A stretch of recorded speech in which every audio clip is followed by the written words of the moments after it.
বন্ধুরা দেখুন, এই হলো আজকে ঘি চিকেনের টেক্সচার। দেখুন দেখুন, কালার দেখুন, পুরো মনে হচ্ছে না মাটন।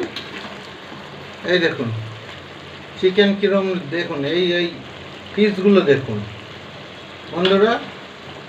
এই পিস যদি আমি এর সঙ্গে পোলাও রাইস বানিয়েছি, আমার এক মামা পাঠিয়েছেন রাইসের চাল বর্ধমান থেকে, তা আমি সেই চালে পোলাও রাইস বানিয়েছি।